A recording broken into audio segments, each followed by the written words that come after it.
setting up here. Finishing up Wicked Tuna, and we'll get started.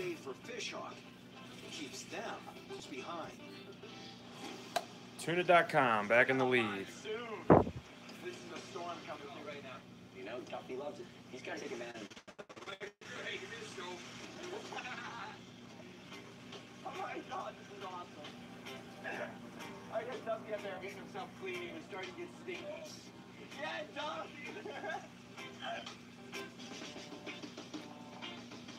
Alright, what's going on, everybody? It's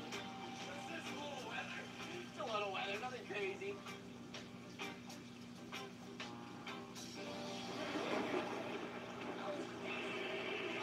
Alright. Get set up.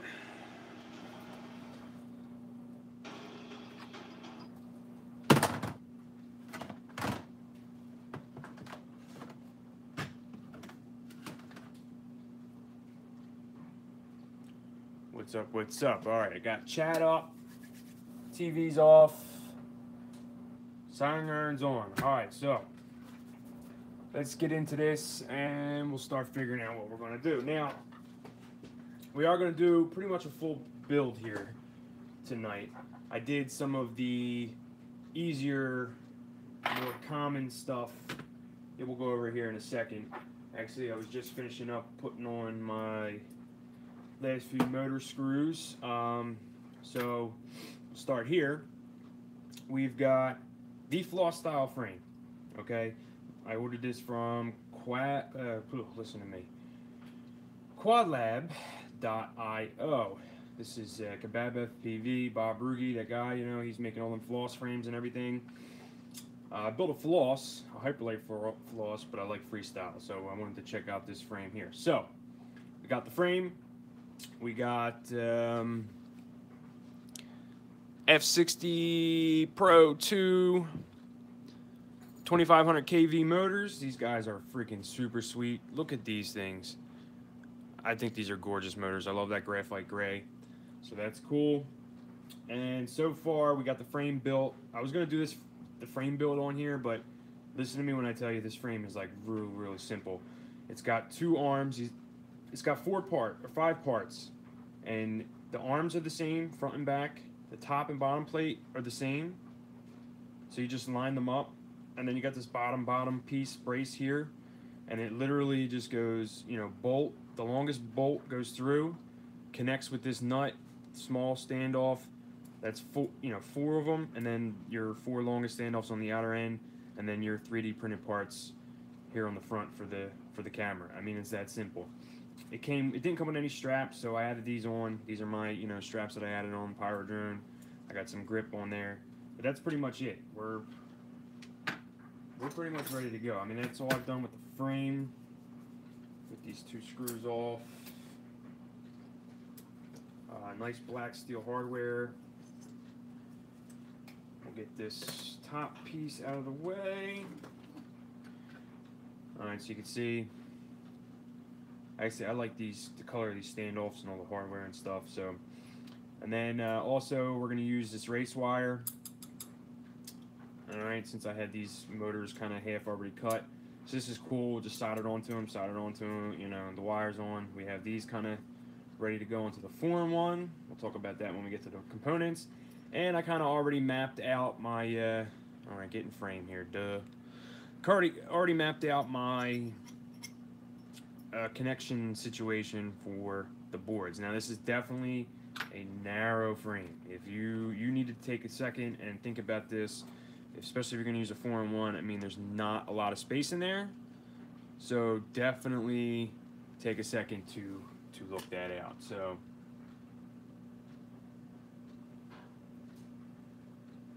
Floss 2 and a Tooth Fairy. All right, just checking chat. Yeah, the Floss 2 and the Tooth Fairy. I was getting ready to buy Tooth Fairy, actually, for my 2.5-inch version, but I went with the massive droner instead. But I still might grab one of those. But yeah, the Floss, I did a Floss V1 build. If you go back in my channel, I got it to 199 grams, and that was with like a bigger camera. And I still could have like shrunk that down a little bit. But yeah, definitely Hyperlite is some good stuff. So we'll get into the components here in a second. So that's the frame. We're set up with that. Oh, and we got Rotor Riot quad skids, right? So that's where we're at so far. Frame put together, motors on. I gotta finish putting on the bolts, but we'll get to that in a second. Let's take a look at the components here. Here's my ESC, and then here is the other star of the show. This is the heliospring. All right, the heliospring FC. This has an F3 and an F4.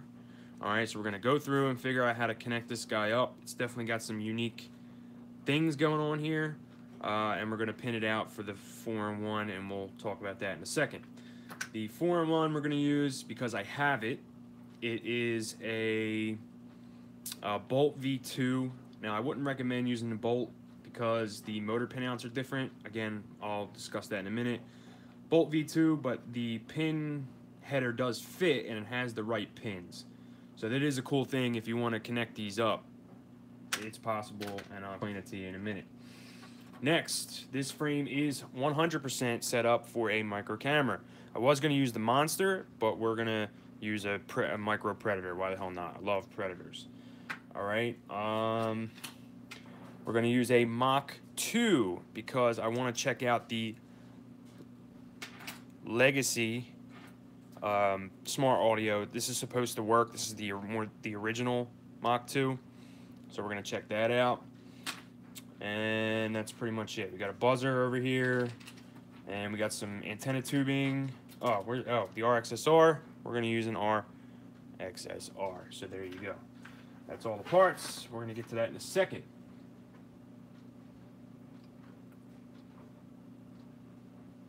Alright, just checking. Floss has an HDLRC F440 amp stack and a Cadix Micro CCD S1. I built mine with the F38 or F28. XC UFL 197, absolutely.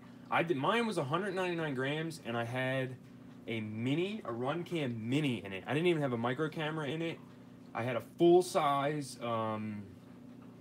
VTX, like one of these. I didn't have the matching for the HDLRC, like a full size thing like this, and a full size antenna on it. So I still probably could have even went down even lower than 199, but definitely. Yeah, your profile pic's very tiny.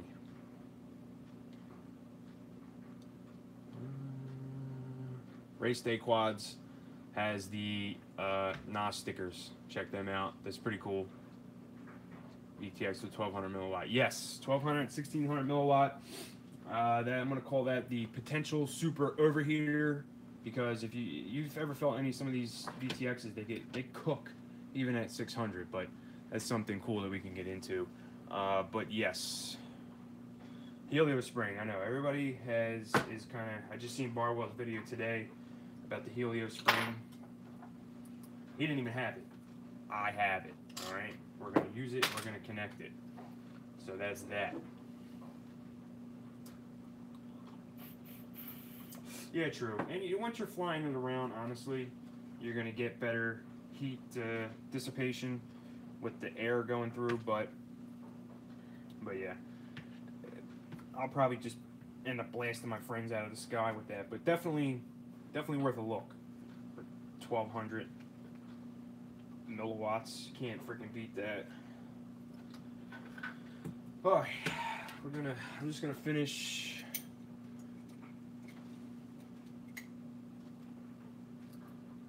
Alright, we're gonna finish up last couple motor screws.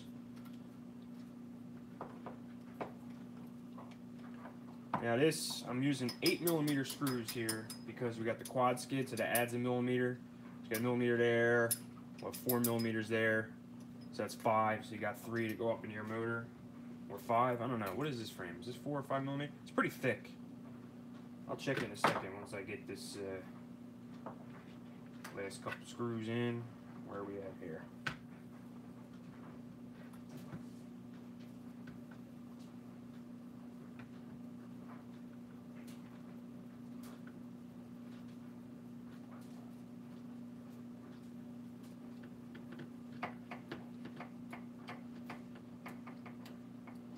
Yeah, the micro VTXs, they're famous for cooking, that's for sure. I have the, what do you call it? The King Kong stack that you find on like Banggood and all. That VTX is absolutely terrible. It's like the LD ARC. You can get it in 12 and 20 amp. It's a neat little stack, but the VTX is absolute garbage. What the hell's going on here? I'm jammed up.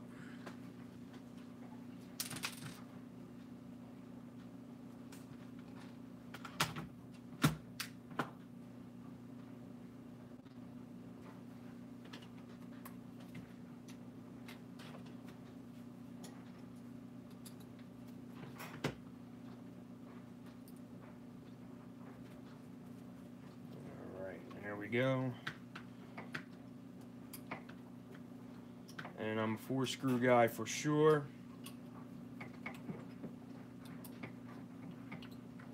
All right.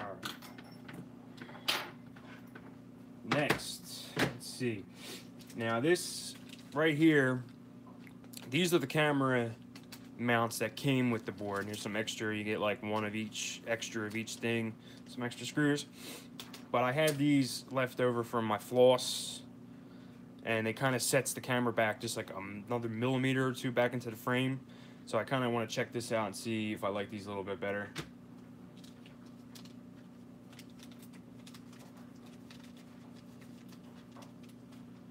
All right. See what we got here next. All right. Let's talk about the 4-in-1 and the heliospring, because that is the hot ticket. And I'm going to need this, I believe. Let's see how I'm going to work this out. Alright, now the good thing with this frame is you kind of have a lot of space front to back here. So we're going to fit this in the middle here, and then it's actually set up to run 3 20 by 20 stacks. If you got the bolt holes, you got one here, one here, one here in consecutive. Or you can run... looks like you run a 30 by 30, and then like the 20 by 20 will fit back here, but in the front you'll kind of bump into it. So like if you had a 30 by 30 stack here, and then like a 20 by 20 VTX, you can mount that back here, which is what I would probably recommend, because there's not really a good VTX mounting solution here. We're gonna have to figure that out. I'm not exactly sure how I'm gonna do that yet. But if you had like a 20 by 20 VTX, that's what I might switch to. You can secure that right here with M2 screws, and then you can just do like a UFL or an MMCX directly up off of this, you know, zip tie it straight up off of this back standoff. That would be what I think I'm going to change to in the future, but for now we don't have that, so we're going to keep on moving. So all right, there's going to be a lot of things we have to do to this before we mount that guy. We have to kind of like prep it up, but so far on here, we've got our power lead, and I'm only going to run one of these capacitors, but again, because there's so much room up in the front of this frame, and it's using a micro camera, we're just going to tuck this up in the front. Hopefully, this clears the camera. We will hopefully figure that out. Now, before I even get too far, we'll talk about the Raceflight motor layout. All right, this is a Raceflight Bolt V2, and Raceflight's motor layout is 1, 2, 3, 4. All right, so it's different than Betaflight. So even though the pins on these are labeled correctly, this ESC is laid out different because the Raceflight is different. So you're gonna have to either do a few things if you're gonna use this breakout, or even use this in the correct orientation, right? Because if you're going to use this breakout cable, you got to keep yourself in mind. So I just used this and crossed up the lines to put them to the right way. So this is forward, right? This is going to be in front of your quad, and this is your back. So Raceflight is 1, 2, 3, 4. Betaflight is 1, 2, 3, 4. So you have to switch them up, or you can just run your lines from this out of this piece down right here. There's 2 pads at each corner that are the corresponding motor and ground, motor signal and ground for the motor at that corner. So you can kind of just forget the motor numbers, put this the way you want it, and then if you see right here, you got your signal and your ground. So you can kind of avoid it that way, but this is the way I did it. So let's mount this sucker in, because this guy is ready to go in, and we'll get our motors wires soldered on, and we'll start there. Now, the other thing, I could already tell you that this capacitor is not going to fit. These capacitors are so big. I might rotate this. Let's see.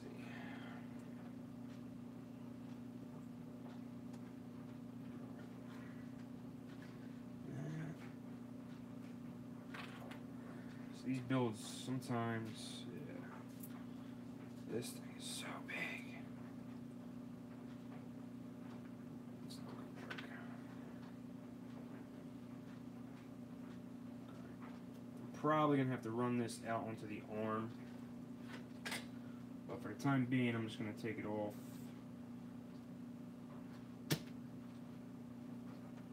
Maybe we can just get it out here and leave it like this for right now.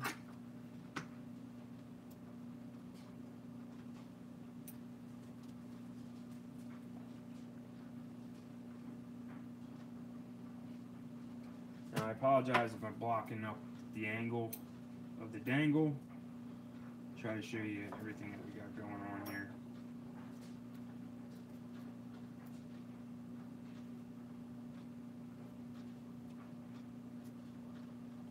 Alright. So I'm just going to end up leaving that right on the arm like that. And that's just where it's going to have to live. Now the other thing that we got to decide at this point is, do I want to use 5-volt for the camera, or do I want to use battery voltage? Because I know I want to use battery voltage for the VTX. So this is going to get wired up back here, and the rest of the wires are going to get wired up front. Question is, do I want to use VBAT or 5-volt? I think I'll use 5-volt because it does have a 2 amp. It does have a 2 amp back for this, so that's what we'll probably do. Now, if we got this, this is going to be battery power.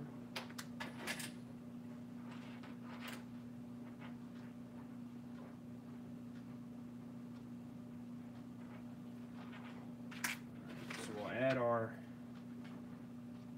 extra lines in for the VTX right here off the battery pads.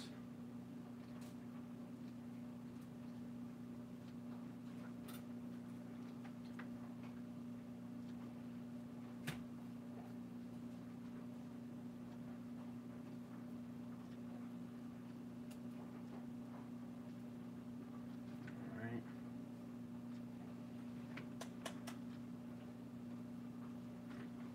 Now, when I do these, I like to build these from bottom up. This way, kind of save yourself some trouble in the end.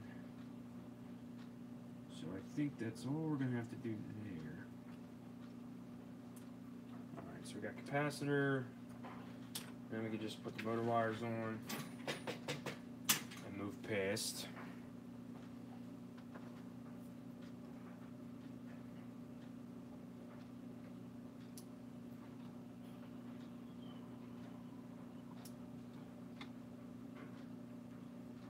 This is 1,000 microfarad, 35-volt. It's a big guy, but originally this thing came with 2 of them, but I'm not running 2, so yeah, it's an extra large cap for sure.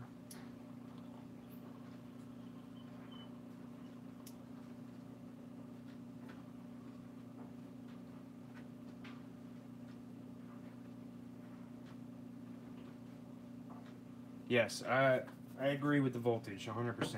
I usually run a voltage regulator. Actually, I got one right here in case we have to go that route. I run a voltage regulator around 8.5 volts, but I like to test them out first. You know, I'm going to run it this way, see what's what. If it's crap, I'll add another regulator in, but I like to try to keep them clean at first to see what's what, you know what I mean?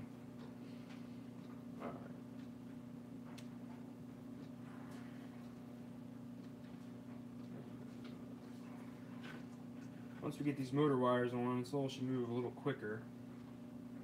And we can get into the setup of the heliospring, because I'm sure that's what everybody's here to do. Which you all want to see anyway. Let's see how I want to do this. I'll try to run this in from the back.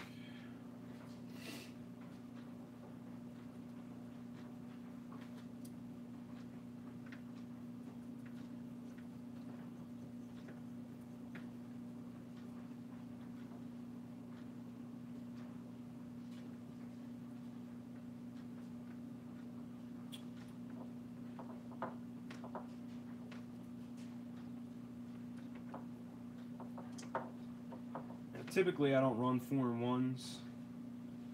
I don't really have a logical reason for that, because I know 4-in-1s are pretty good these days. It's just kind of started with the separate ones, and for acro quads, it doesn't ultimately make a difference. I just kind of like the all-in-one flight controllers. I feel like it kind of just makes things easier in that regard. I mean, everybody talks about saving time. I mean, 4-in-1, I imagine it saves time from running ESCs and all that, but overall, I mean, I don't think it's all that much faster. I guess it is. I don't know. I'm gonna let you know. I've already built this one in another one, in another frame, but I find like you got to spend more time trying to make sure everything fits versus just one single board in here.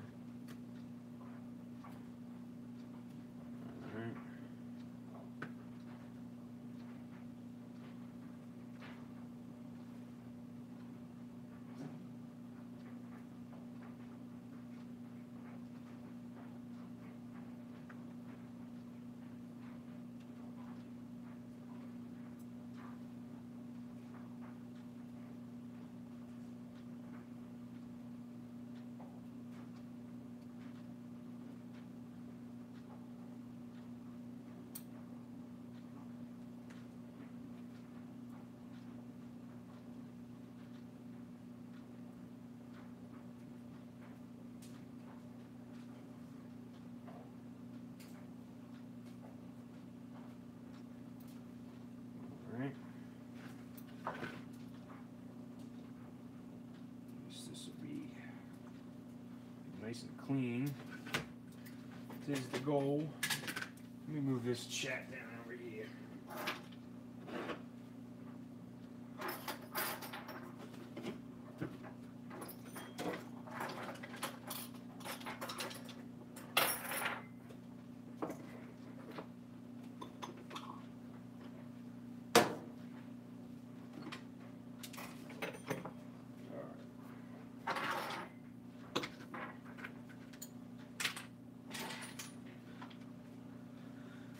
Okay.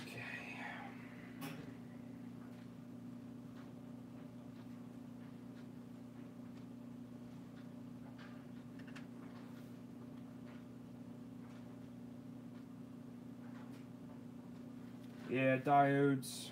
I don't know. I don't really see the specific purpose for quads. I mean, I'm sure they can help in some sort of way, but everything that I'm building nowadays, like, works really well. I don't see much problem,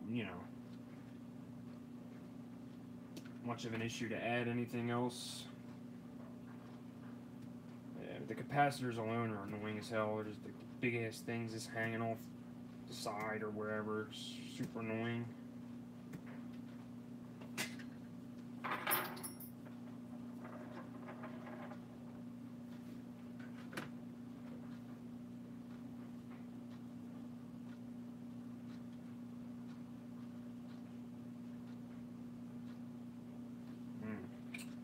That is a good deal.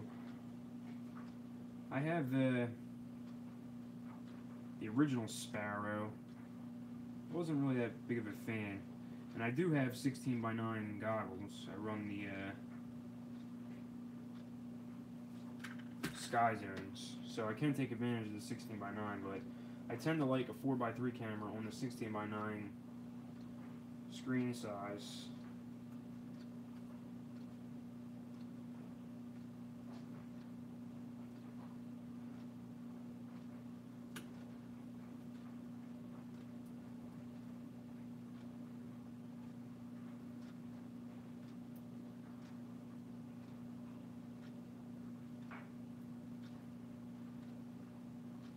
All right.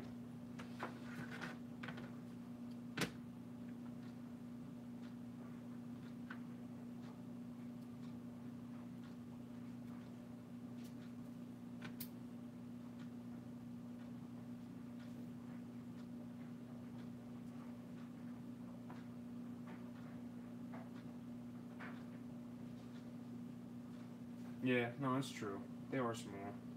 They are tiny. Yeah, I mess with Arduino as well, so I'm slightly familiar with diodes and all that other good stuff. But I don't know. I said I haven't had any other issues. I mean, I know the caps, their benefits are definitely noticeable as far as video and all that other good stuff. But if you do run voltage regulators, you can kind of certain ESCs. I don't use them. I don't have caps on every one of my builds. I don't necessarily need them. Oh man, there's the rest of my little screws.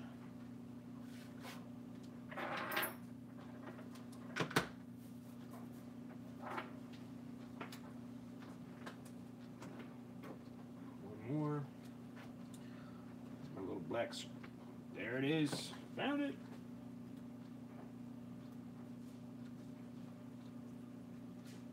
Yeah, FlosStyle in the mail.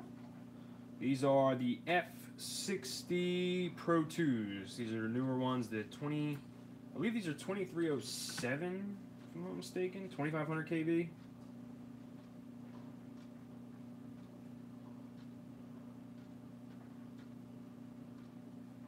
This frame is definitely super sweet.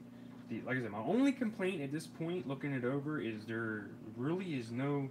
I mean, like everything is pretty well thought out, except for there's like no antenna, like traditional antenna mount option, which is kind of beat. Yeah, high kV. I'm gonna run some.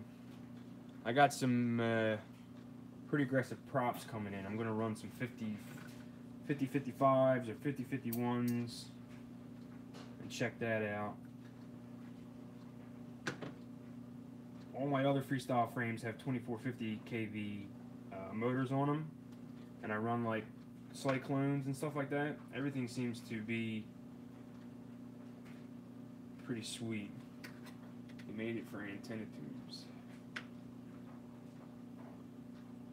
No, he made antenna mounts for the receiver, which I know. I got the tube. I have a tube, and we're going to use that for this, but I'm talking about for your VTX antenna. It really isn't like a good option. I think he runs 20x20 stack with like a UFL or an MMCX thing coming off of here, so he kind of just attaches it. But as far as I'm not really sure how exactly I'm going to do it. There is a lot of clearance back here. You can you have a little more room, but we'll get to that when we get to it. Yeah, probably like a little TPU thing back here with that holds an axis or something. That'd probably be good.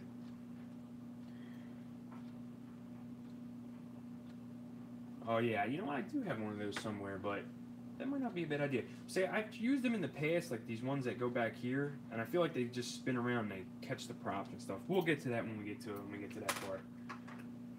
I haven't ordered any 3D parts for this yet because I want to set it up and see if I even like it before I spend the money. I might end up selling it, you know, that's something that you do. Alright, let's get this last motor going, last two motors on.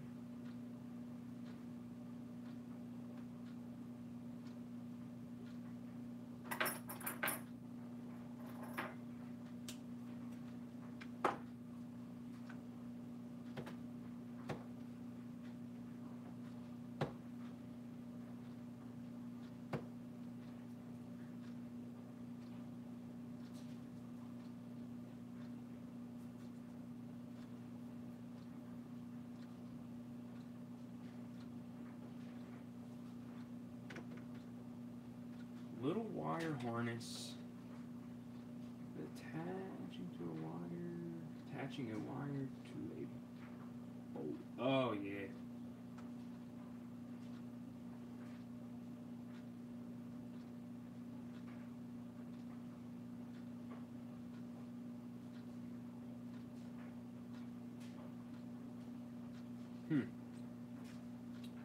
Yeah, definitely.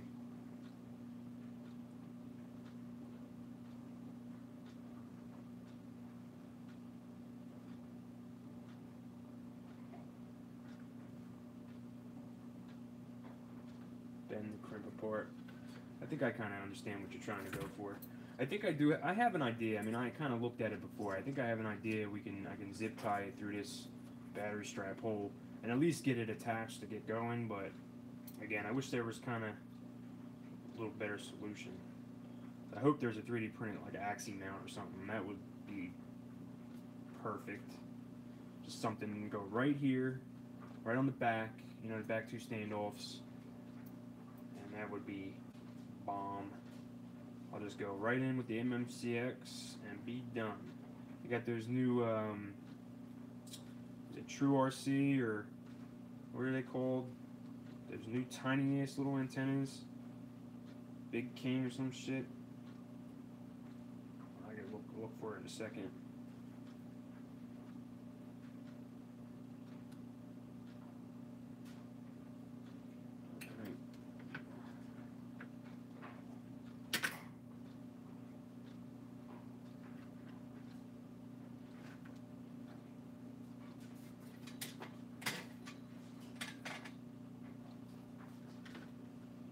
Race day quads. Yeah, I'm sure it's a standard size. I'm sure I could find something, definitely. The frame only came in the mail yesterday, so I've been like impatiently waiting to do this build. So I figured, hey.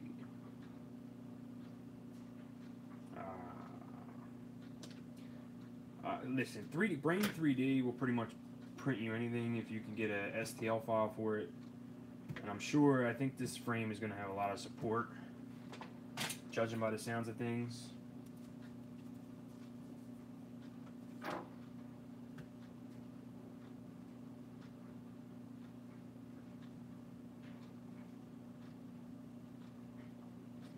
Hey, did either of you guys see the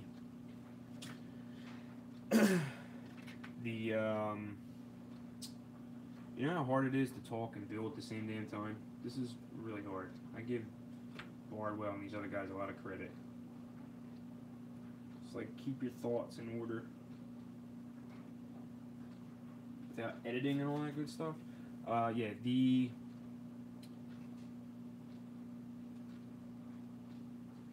you call that TBS thing? Unify. The new Unify with MMCX.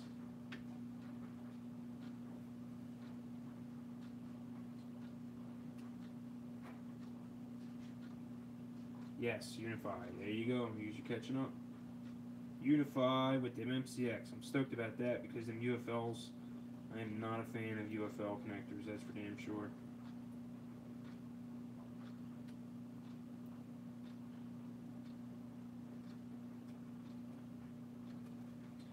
Okay, here we go. 4 motors connected. I am from South Jersey. I know, I probably have an accent, right? Most people tell me that.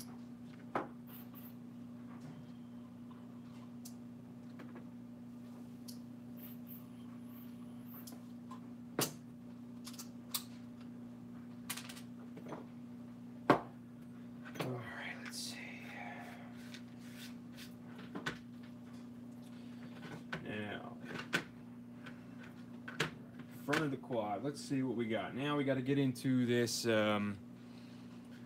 crazy ass thing. Now I got the schematic over here on my computer. I had to break out a pin out so I can figure out what's what on this. So let me open that up. Alright, because not everything is labeled, but I'll get up over here and we can look at it. Now, this is the front. Okay, so this is on the the left side. This is the front of your quad. Since we're using a 4-in-1, we don't have to worry about these motor pins on the sides, right? They're on these outside lips. Signal on the top, ground on the bottom. So on the bottom there, but we're not worrying about that. We're going in through here. Now, looking at the pinout, let me get some pin here. I have to make a couple decisions. Now, this is your input right here. These two pads are your positive and negative input. And then whatever you're going to power it with, you have to select. So 5-volt or VBAT, you have to make that choice. Since I'm not using this, I'm not going to do anything over here. I will test these pads once we get this powered up and see if there's VBAT coming through here or what we can do with that. But down here, we have to decide. You get all the, let's see if I can focus this in. So if you want to power the board off a 5-volt coming in through your 4-in-1, you have to select 5-volt. If you want to, and then here, this choice here is going to be current or your RX4 for ESC telemetry. It's a Bale Heli S ESC mine, and it has current, so we're going to use current. If you're going to use current, you do not use 5-volt because it uses VBAT and current, I believe, in here, so you don't want to fry that up. It said don't do it. So we're going to jump current. I know I need to jump current. I don't have to mess with that. I believe that's all the pre stuff I have to do here. Motor stuff's going to come through here, and then all the camera and receiver stuff is up here on this front rail. We'll get to that when we get to that. And then you have the rest of your, all your UARTs broken out here. Ground, 5-volt, 3-volt right here. So we'll get into that. Now I believe I can just connect this guy on. I think we're ready for that. And we can kind of sit this guy up top and see what we're going to do here. Now I already went through and I made sure that the pins match up right, so nothing blows up. So again, USB on top, and this is the front. So we're going to loop this over and sink that on top. And then where did I go with my screws? We're going to put a couple screws on there. Of course my screws are MIA. Yes, like I said, well, you'll see, hopefully. Yeah, 3-volt. 3-volt. The 3-point. Let's get our screws on. 3. All right, let's see. No links, huh? Butterfly FC, yes, it is a Butterfly specific flight controller. We'll get into all that good stuff once I get it built up and all that. I did flash it with the newest versions. I think it's 3.5.1 was the newest version. But we'll go through all that crap once we get this guy built up. I mean, there ain't a whole much left. I just got to attach the camera, the receiver's already bound. I think I'm going to tuck, so we got to figure, I think I'm going to tuck the receiver right here. Camera's going to go here. What the hell's wrong with my plastic screws today? No, this is not my first my first rodeo with Butterfly. I did put it on a Kukute F4 V2 on my rooster, and I didn't have good luck. Now, that was my first attempt. It was right in the beginning. I used all those settings that Bardwell suggested, and it was flying all over. It was woo. So I kind of just went to Betaflight 3.3. I had a lot of problems with the rooster, so I don't put a lot of stock into that because I had a lot of tuning issues in the beginning, a lot of efficiency problems. So again, I don't put a whole lot of stock into that. So this is going to be my foray into it. So I hope it goes well. A lot of people are hearing a lot of good things, so we'll see. And this is that optimized board, F3 and an F4, 3232. It's supposed to run it, really, really well. Eats battery, yes, eats battery. It's crazy. What I figured, you gotta drop your camera angle. I know this sounds crazy, but if you prop down a little bit, I don't know what motors and props you're running, but I went to a 20. I don't. Of course, my rooster's upstairs, but I went to a height train motor with a cyclone prop, and I angled that camera down. You got to take it down to, like, if you take it down to 20 degrees and slow yourself down a little bit. I know this sounds crazy, but I feel like it helped me out. I'm getting like over 3 minutes now because I'm not, that I can't go super hard with that quad, because once you up that angle and the way those arms are squashed and the air and everything, how it kind of works, because it's that squashed H, style, that's where you're getting your efficiency problems from. That's my thoughts.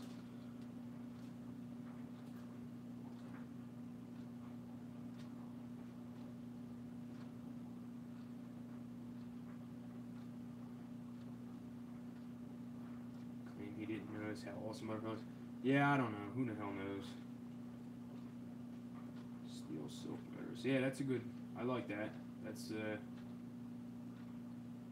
the silk motors are very efficient with a Betaflight F4. That's a good setup. Are you running Betaflight 3.3?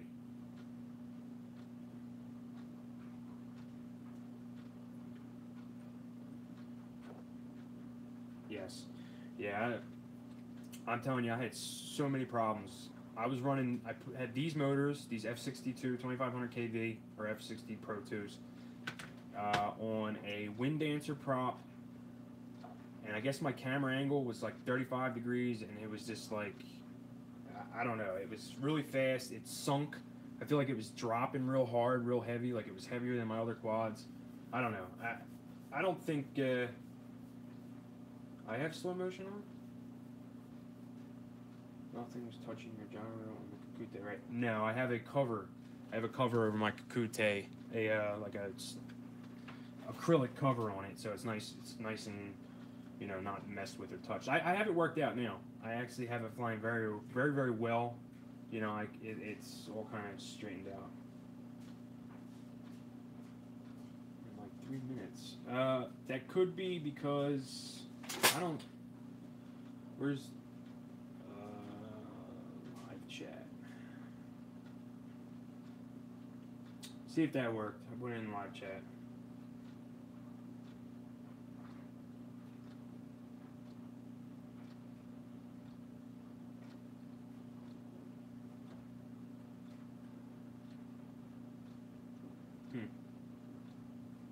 See if that fixes it. I'm not sure what's going on.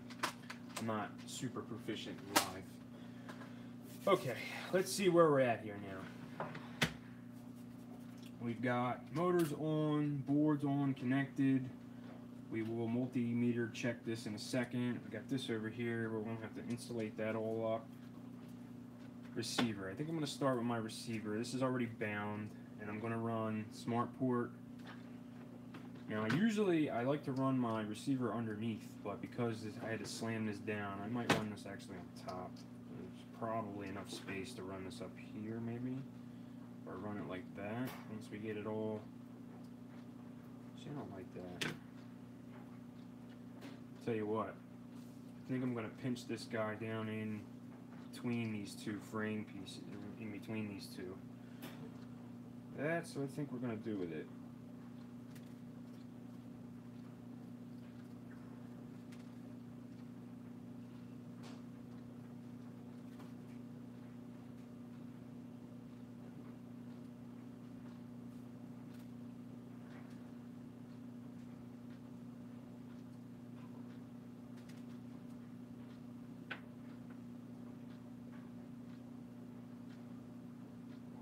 Yeah, I'm going to build a tooth fairy too.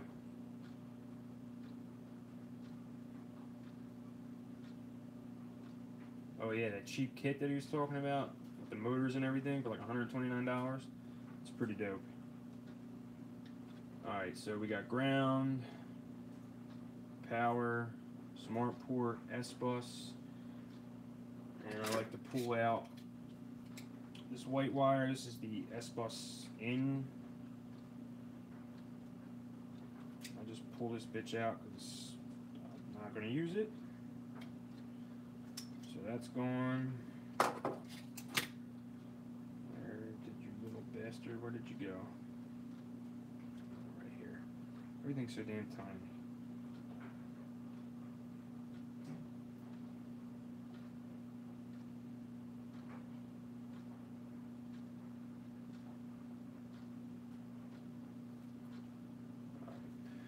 before I stick this in between these two boards, we're gonna heat shrink this bad boy.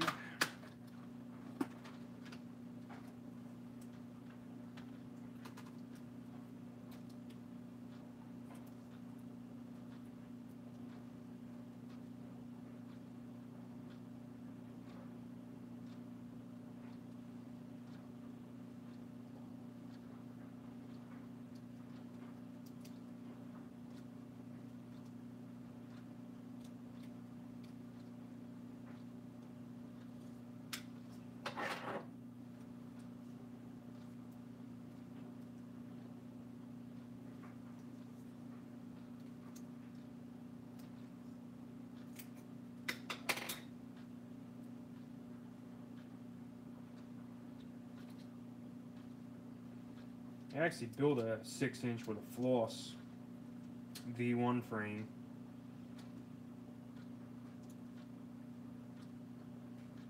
There's nothing wrong with it. It flew well, but it's just like, how many sets of props and how many different things can you keep up with? I had the time, I had 3-inch, 5-inch, 6-inch, 2.5-inch, 2-inch. I've kind of condensed everything that I own to 5-inch and 2.5-inch. So all my micros are 2.5-inch, and I have 5-inch to kind of like make it easier on like props and dragging shit to the field, and I don't know. It gets crazy. Alright.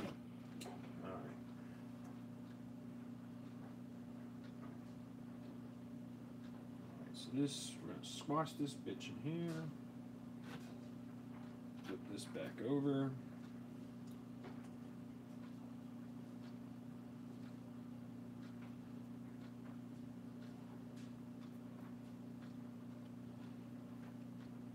Let's hope it'll fit.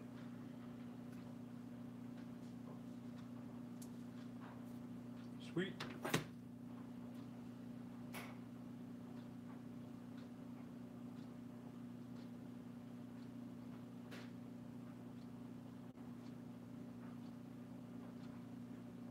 Just put one screw for now, so I'm probably gonna have to get back into this guy.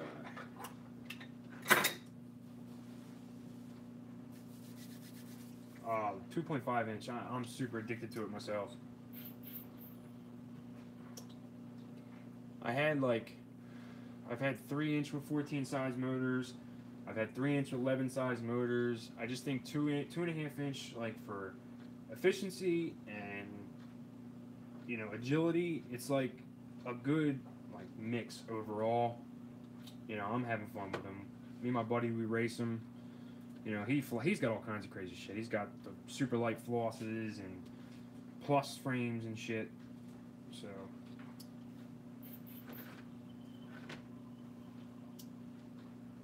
145. What's that? 3-inch with 5mm hub, 3-inch. Alright, just kicking the computer back on, so now we're going to hook up the cables for the receiver. Now it looks like we've got 5-volt. This first pin is S-bus. So if we look up here, this first pin right here by the grommet is S-bus, smart port, 5-volt, ground. So that's how we're gonna hook that up. And then it doesn't have any label on this next pad. That's kind of weird. So we're gonna hook that up. Just kind of give a little loop on these wires. I'm notorious for leaving too much wire. Cut your wire short one time and you'll leave tons of extra wire. Alright.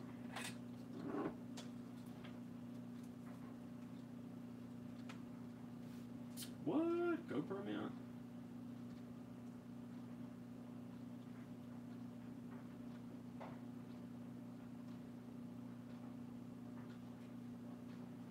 I knew he liked it. I know the XJB definitely has a cult following, but he flies it exclusively. I haven't been watching a lot of UAV Futures lately for some reason. I don't know why. I actually haven't seen him. I think he's on vacation or some shit. But alright,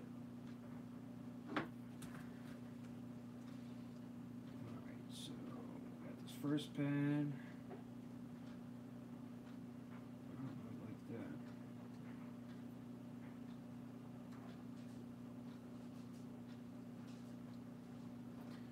Alright. First pad, purple, S port. Smart port is yellow on the RXSR. I'll cut some of these shorter.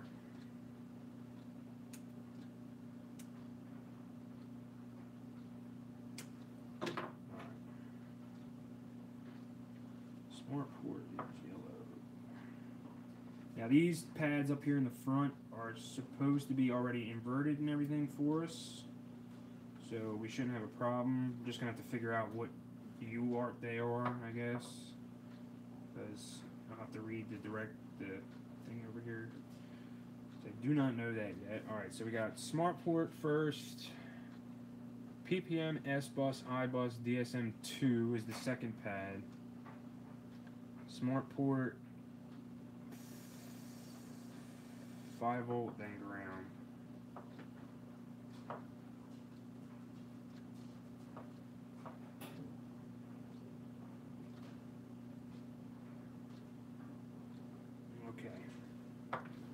That's a receiver. Now, at this point, I like to start getting this kicked on and see what's going on here.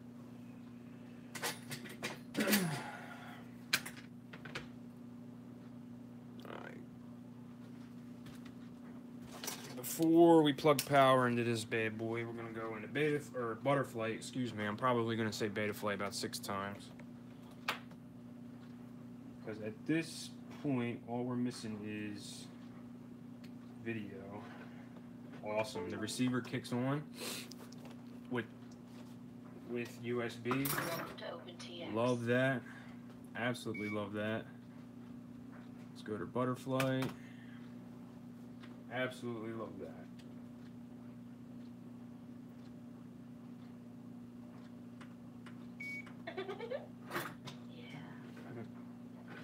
We have connection there. Vacation, yeah.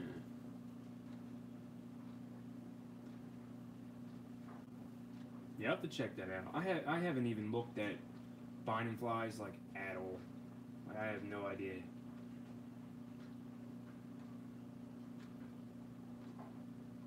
Weight, 13s over 15s, weight, size. I can't fit 15s on most of my quads when I put a GoPro on them. If I take the GoPro off, 15s are great. I have a Stingy with no GoPro mount, and I put a 15 on it, I get like 5.5 minutes. It's awesome, but no GoPro, so.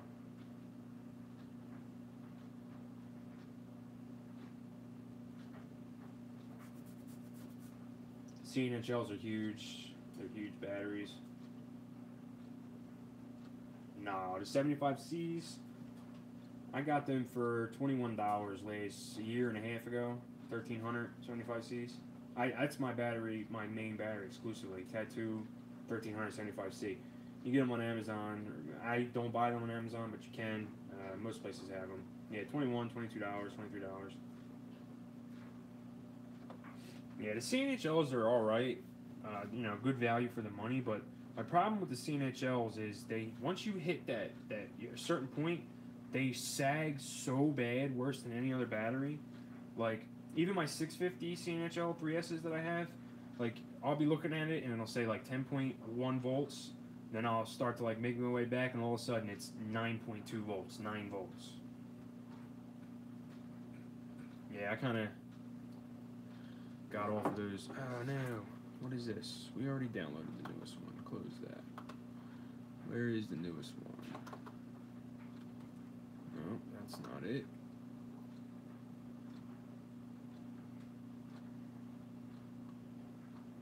Where is the newest butterfly?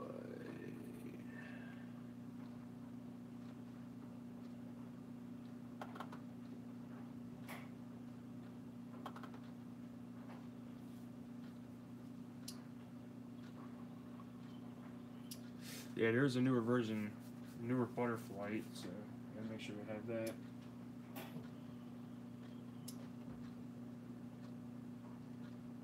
GMB. Oh, what the frig? I have it somewhere. Where are you?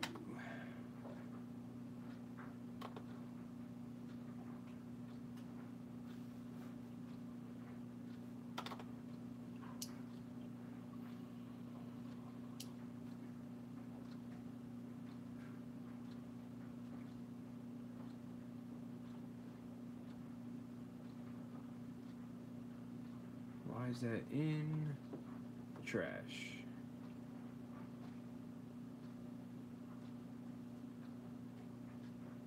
Is there another one already? Wait a minute.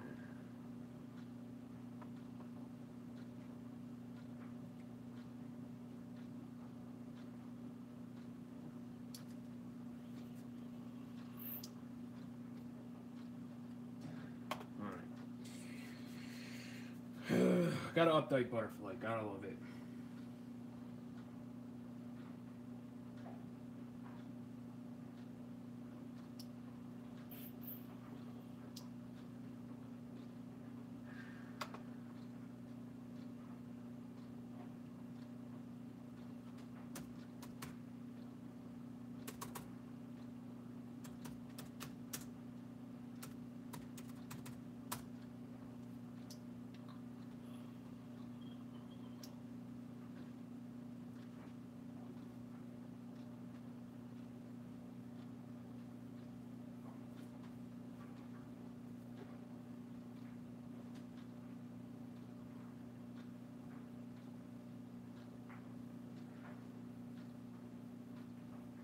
West Coast, what's up? What's up? What's up?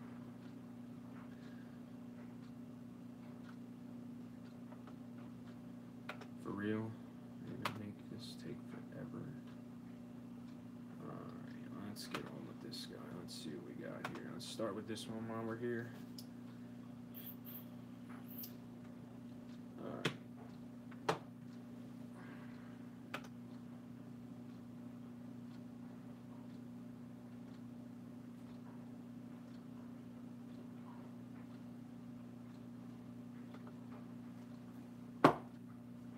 Alright, I'll spin these around the computer.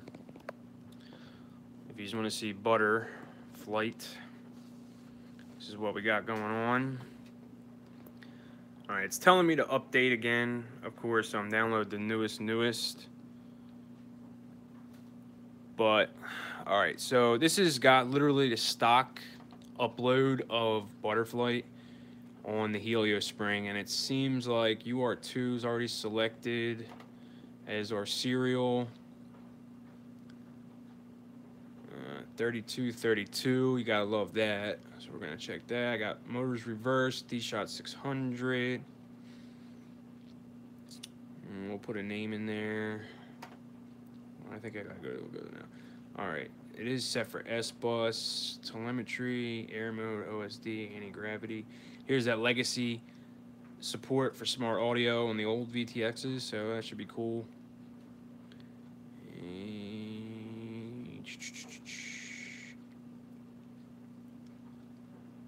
I'll have to figure out all the filtering and crap on this thing.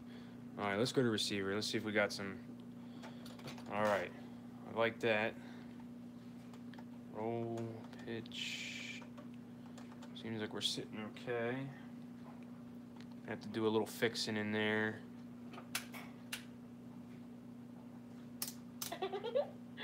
Yeah, reset. Alright, let's go put an arm switch so we can test what we got going on. So it's pretty similar to Betaflight. I don't really notice a whole lot of difference. Alright.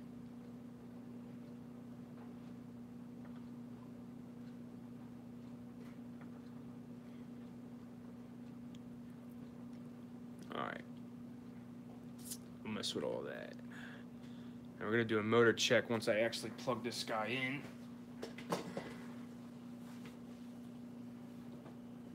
Parquet.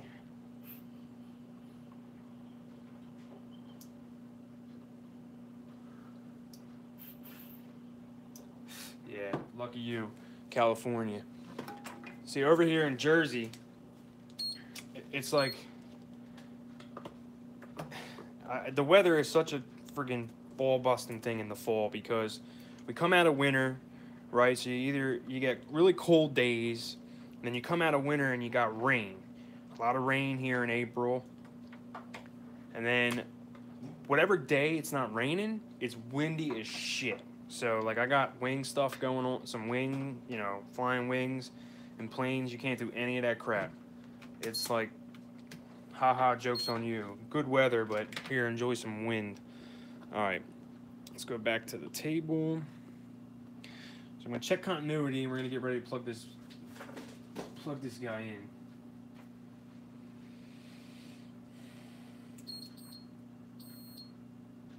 All right. Continuity's good. Let's bring some power. Let's plug in our saver, smoke stopper. All right. Cross your fingers. Test hovering tonight? Probably not. It's literally 11 o'clock here on the East Coast, so it's dark as shit out. All right. All right, we're getting some action there. Okay. So now the first thing I need to do, because I did that motor reconfigurating. Oh, what are you doing to me, computer? God, I hate Windows. All right. I need to check my motors. Let's see. See if we can get some spoolage.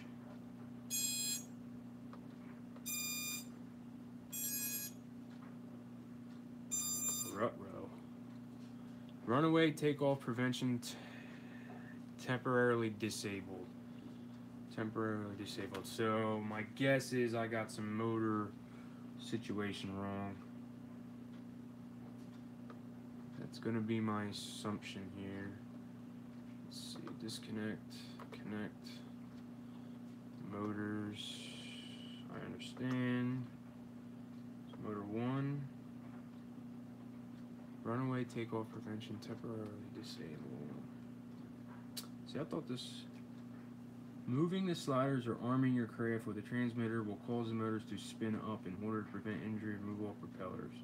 I understand. Now, why is this not working? Runaway takeoff prevention is temporarily disabled.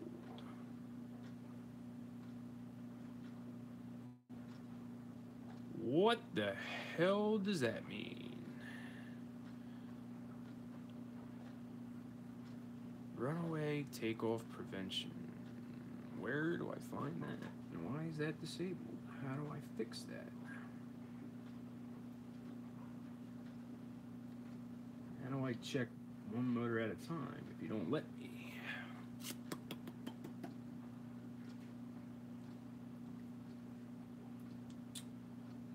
Permanent name. Legacy shop picking gyro calibration. Enable gyro, accelerometer, motor direction reversed. Runaway takeoff prevention. You're gonna make me go into CLI with all this crap? That's gonna suck.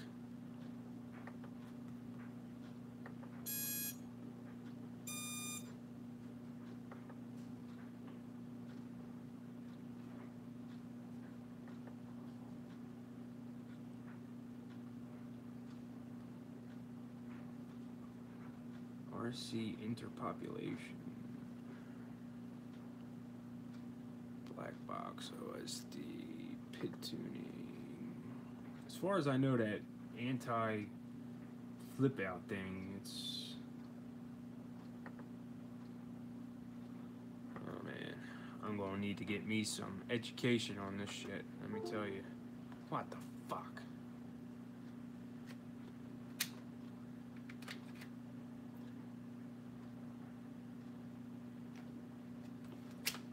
Booted me. Telemetry lost. Telemetry recovered. Alright, wait a second. Let's see what we got here.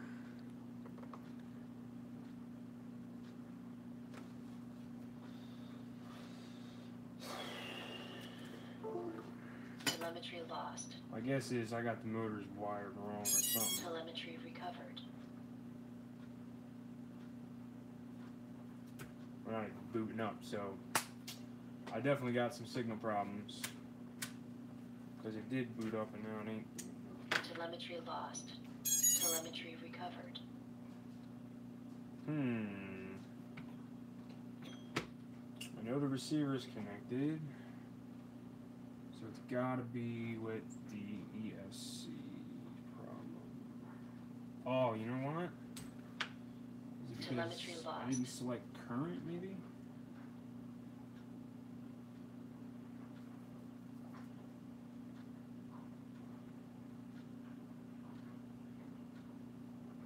Right, because it was warming up on the computer. Man, that's freaking weird. Maybe I have to select what input voltage I want. Let's see, like current. So I know I need to bridge this.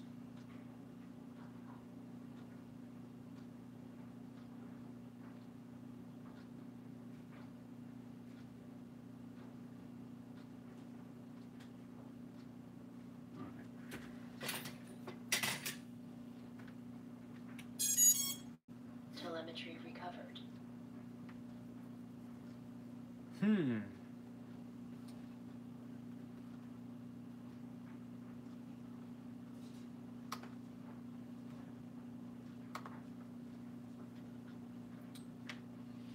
Telemetry lost.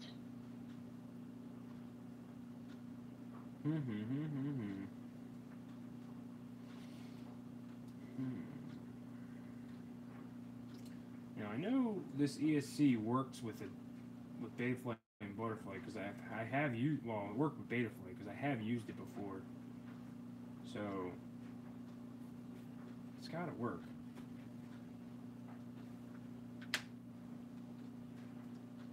At this point, I'm freaking lost, man.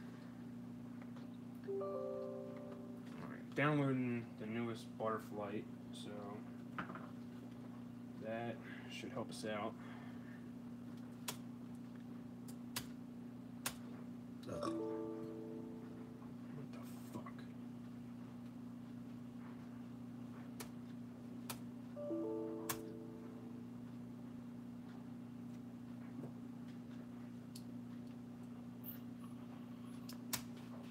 Oh man, this is like really jerking me around right now.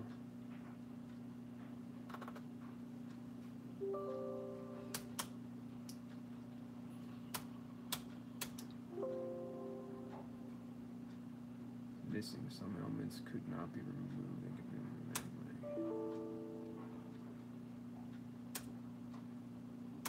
What the frig is going on here?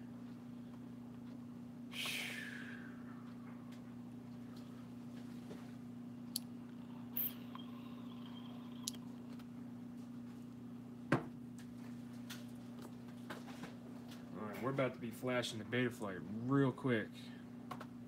This is already pissing me off.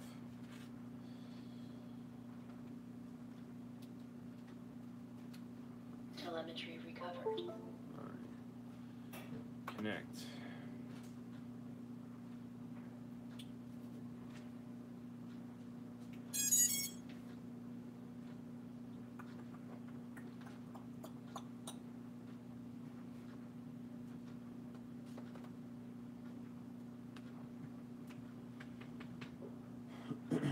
Alright.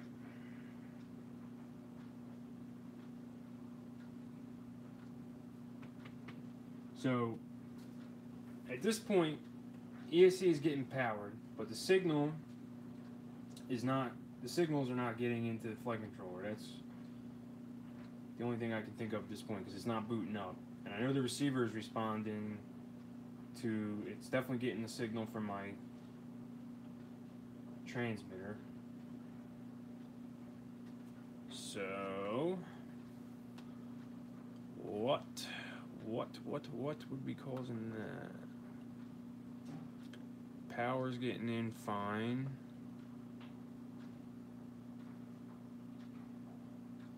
Oh, you know what? I wonder. No, I ran out on these shots. 600 should be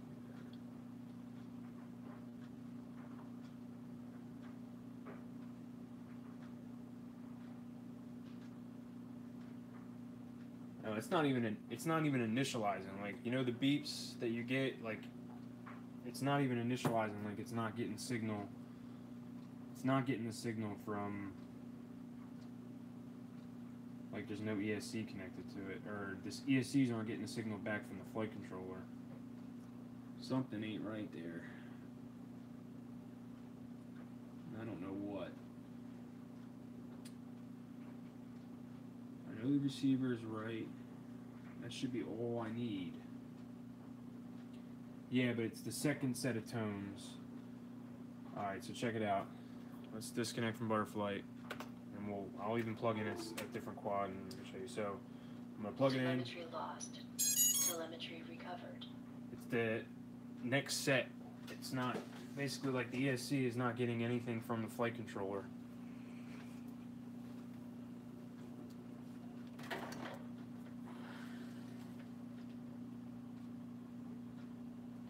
Yeah, look, so Telemetry lost.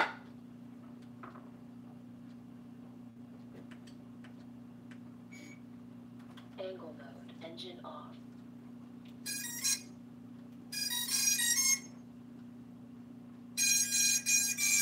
Low battery. so that, you know, the secondary arming Telemetry lost. tones, we're not getting that. Check the wires from your plug between your FC and your AC. Yeah, it has to be that, because that's the only thing that's connecting them. The question is what? They're all connected, so it's kind of weird. I don't know what.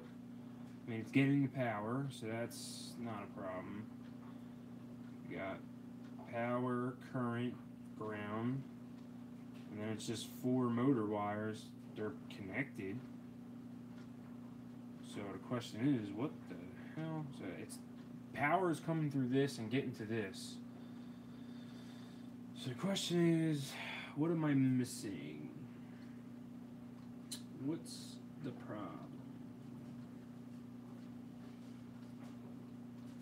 Let's do this. Let's go to BL Heli and see if BL Heli can connect through the flight controller. Because if it can,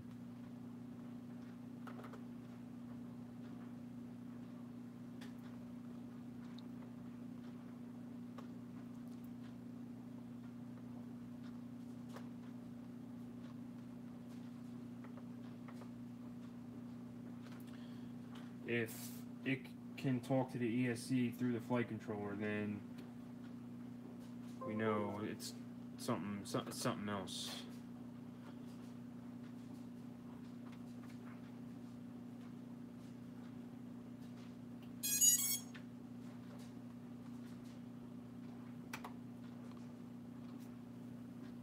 Alright, so they came through on BL Heli.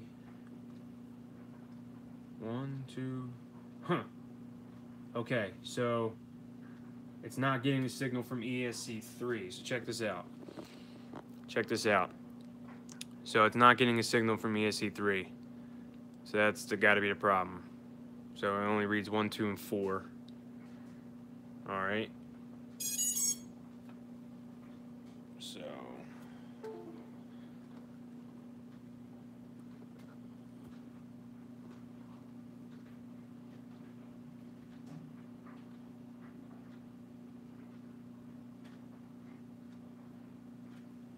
yeah, no, it's definitely not bootloader.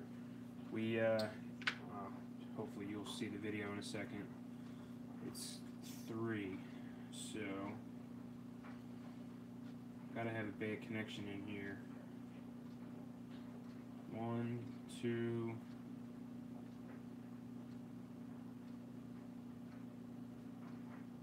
Oh, you know what? I know what I got wrong here. Oh no. 1. 5-volt.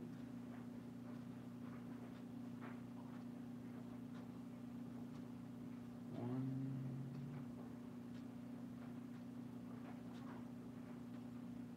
1. 2, 3, 4. Tell you what, I'm pretty sure I got this jazzed up, something fierce. Alright, let's take this a different route. super annoying. Let's do this. Let's do this the hard way. I'm gonna cut these off.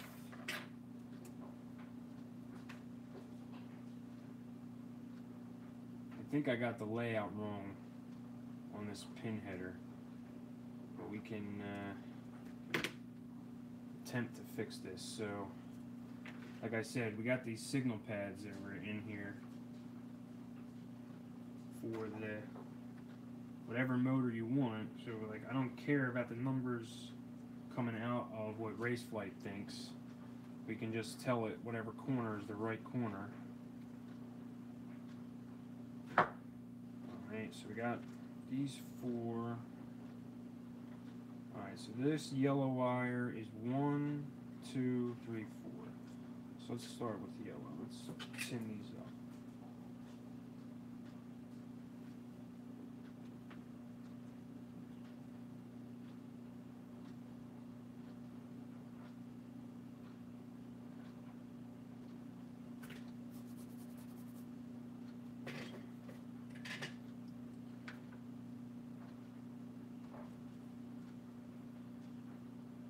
Like I said, on this ESC, by the corner of the motor, there's pads specific for whatever motor corner you have. So I'm just going to pull up the schematic for the Raceflight again. Alright, Raceflight bolt. That's not the one. There we go. Alright, so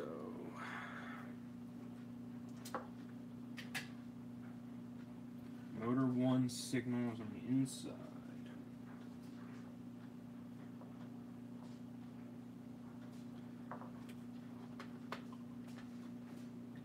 Alright. So motor 1.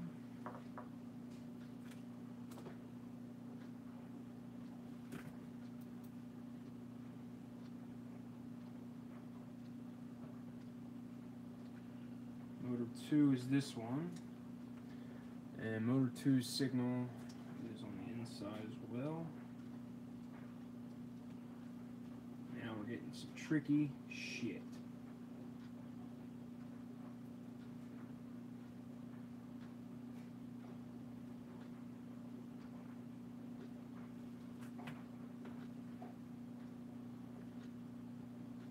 One, two.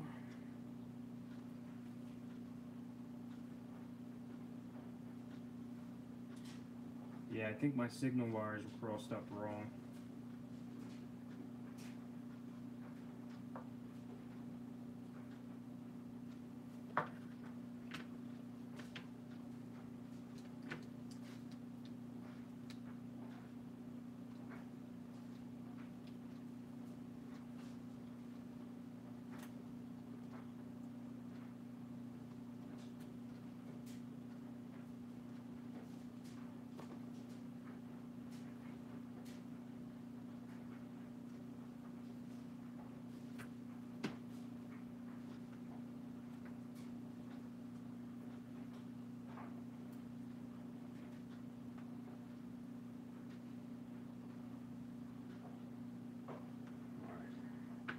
One, two, three.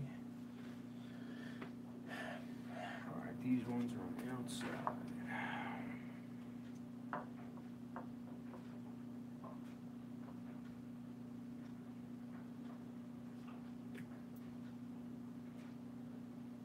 Gray is 3.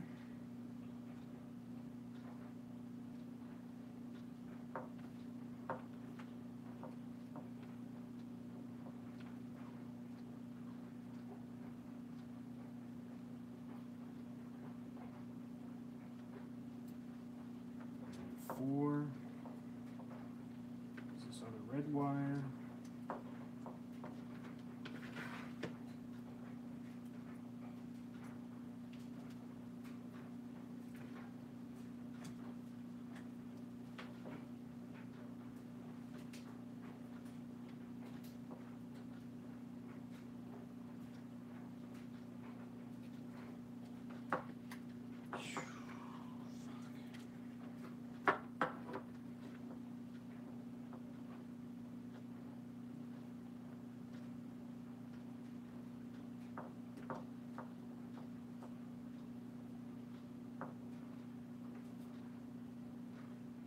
pads suck.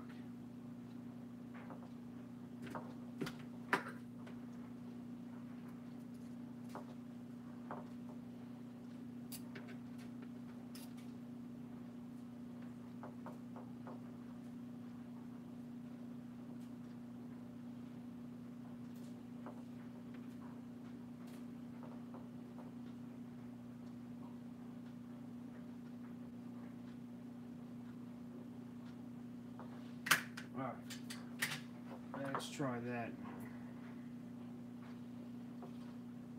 That means the rest of this header needs to go back in. Oh shit, check this shit out. Now there's no way I'm going to be able to show you this, but I just happened to look to see which way the pins were aligned down here, and one of these pins is crossed up in here. So that officially, I'm going to say, is what's all these pins are like. Motor 4 is crossed over on motor 3. I guess it doesn't matter now, but I'm going to bet you that's what was causing my problem. Guarantee. Man, these things are a pain in the ass, ain't they?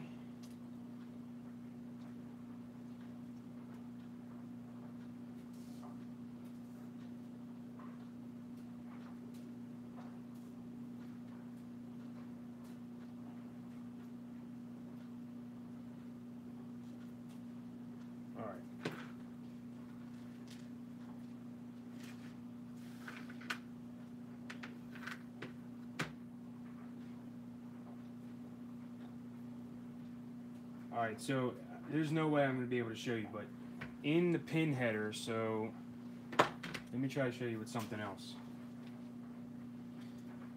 I'm just going to show you the camera, but it's basically the same deal. So in this pin header, okay, you see you got your pins. See all the pins right here? One of them, the end one, was crossed up over onto another one, essentially not connecting, you know, it wasn't plugged in. So basically the last pin, which was motor 4, but which is motor 3. So the last pin was not plugged into the header. It wasn't crossed up. I just think it wasn't plugged in. Because if it was actually crossed, it probably would have shorted, but it was not plugged in. So I had 3 motors plugged in, not 4. So there you go. There's fucking what do you call it? Troubleshooting at its finest there. Yep. How would you have ever known that if I didn't pick it up to look, you know? What a pain in the ass. Alright. Let's button this bitch back up and let's see if we can't get some action coming out of here now.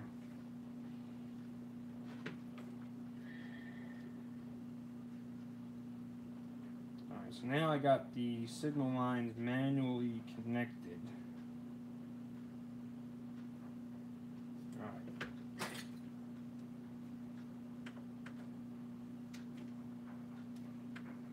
Throttle warning. Alright. Here we go, a moment of truth. It's gonna blow up. Still no tones. Why you hate me?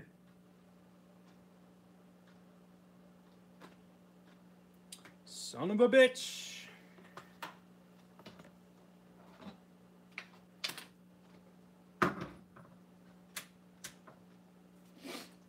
Yeah, this ESC, Telemetry lost.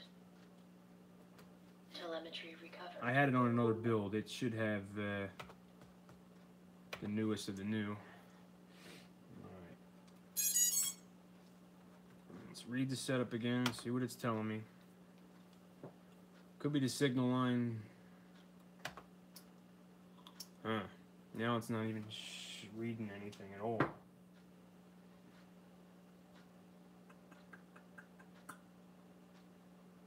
Signal into the flight controller.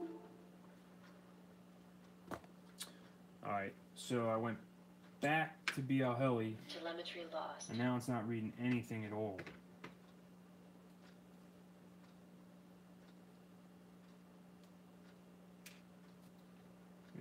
epic fail here tonight.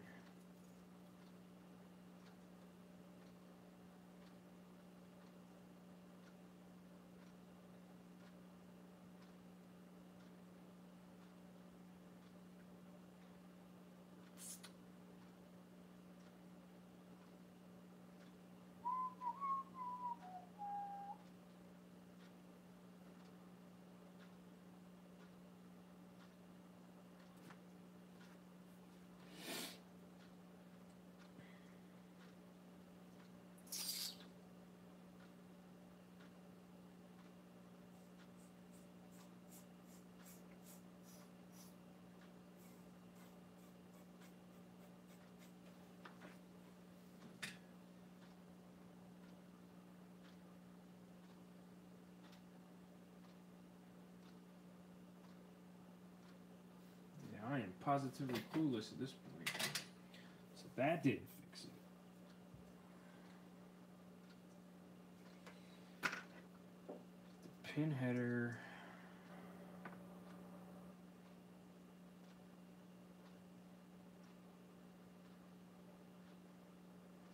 Yeah, I did go through the config a couple seconds ago before.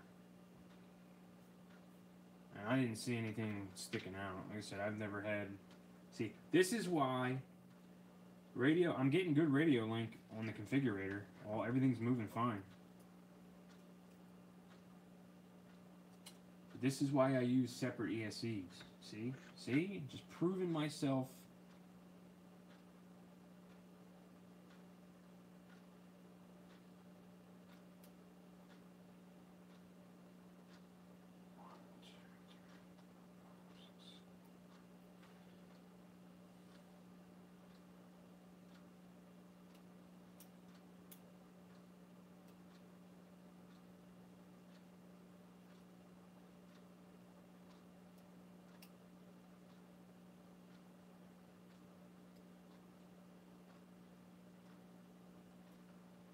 I'm just straightening out the pin.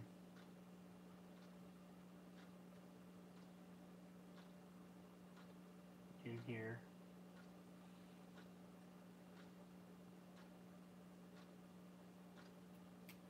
So I wonder, we got 4 signals. Motors are connected. Signal, signal, signal, signal. Signal was coming through the pin header, but not coming through now. Not coming through on the signal lines.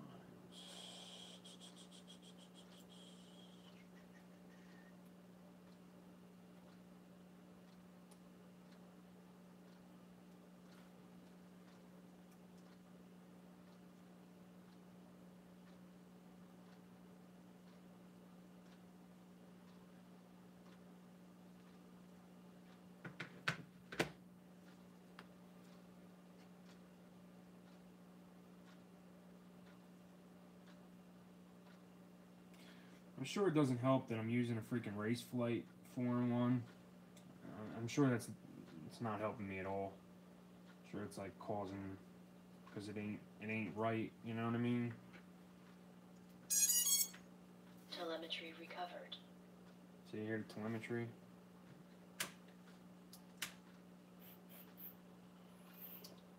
Basically, the ESC is not. It's like it's not getting the signal back. I just don't think this is gonna work. Something just don't seem right to me. Might have to switch over to separate ESCs, man.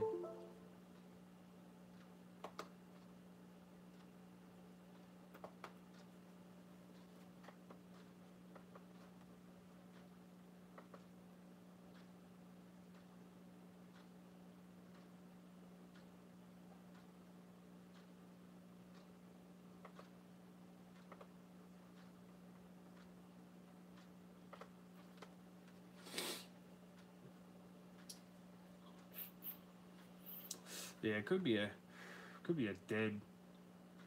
One of the ESCs could be bad too.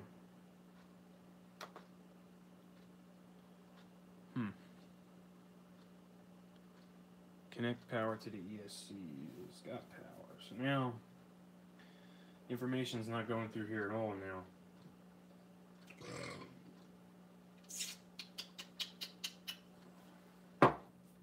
Let's try this. I got one more thing. Telemetry lost. We'll use this other pin header that I don't have. All the motor wires are completely wrong, but it's not all messed with, so we can try straight. The motors will be in the wrong spot, but maybe we can get some action out of this thing. And if I can't get this, then I'm gonna go. Yeah, I could just see this ain't seating correctly. Oh, the pin header's falling off now. This thing is pissing me off. Something serious.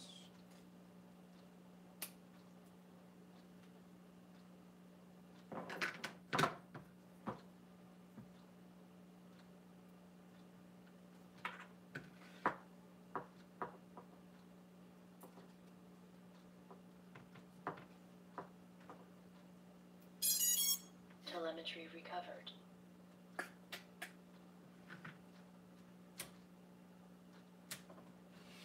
Yeah, something's got to be up with the flight Telemetry with the ESC. I can't think of anything else that would be causing this problem. I mean, I literally can't think of another reason at this point why I won't initialize. Yeah, something's not communicating right. I guess that this, because now oh shit, man, what the fuck is causing this problem?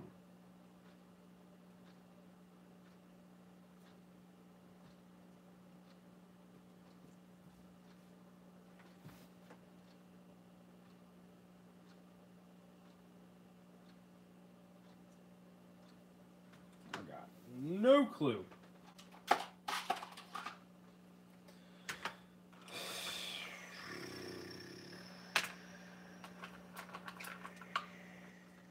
I can't use separate ESCs because I don't have a standalone PDB.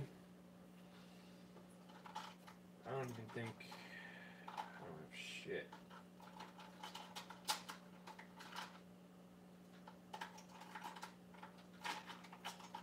I got a Revolt. That's about it. This is what I used. This is like a regular Revolt with Betaflight on it, and I used this. You know, straight connected in. Originally, now I had the wires. The wires were redone from that, so I have no idea what the hell happened. Yeah, I don't know. Something. Like I said, I don't build with 4-in-1s, and this is a whole new thing. I've been, you know, I haven't had a problem like this with electronics in a while. I'm like, I've built probably 15 plus quads at this point. This is a puzzling one, but you know, damn, I had this working with the Betaflight, and I used it with this. I know I had it working.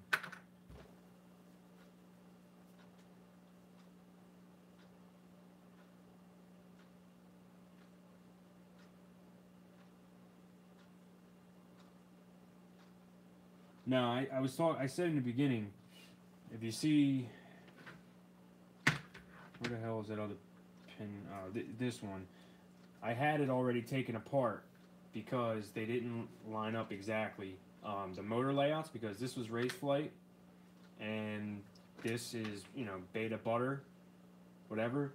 The motor layouts are different. I had that configured originally, but the problem was it wasn't reading ESC3, and then that pin on the inside of there was messed up, and it's not working this way at all, which is weird, because they're supposed to be the signals.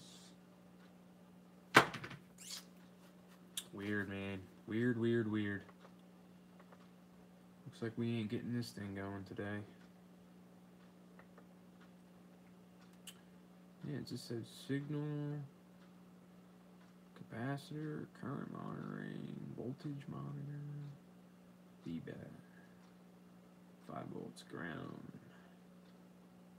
That's all the pins, capacitor.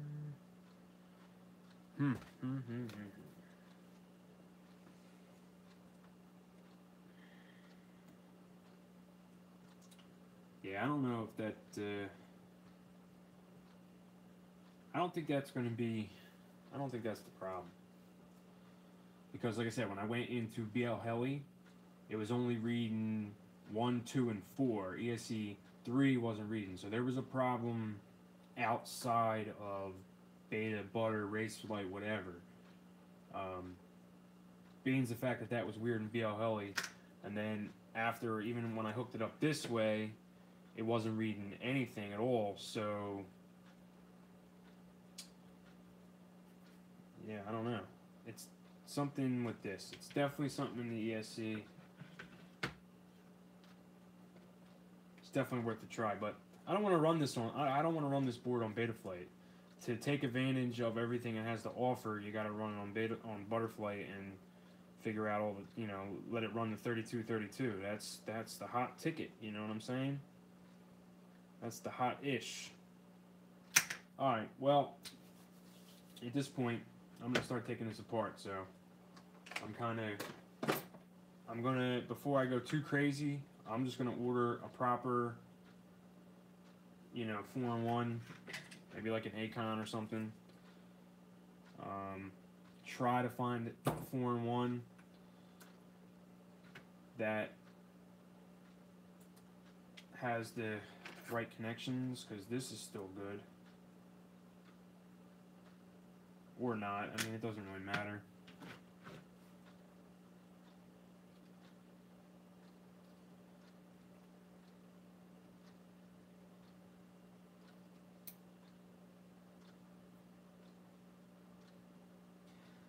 So if I had a freaking... I just used my last PDB the other day.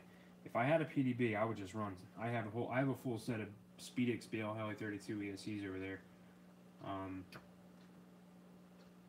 I would just throw those on here and rock it, but I do not have a PDB, so that's not going to work, so pointless.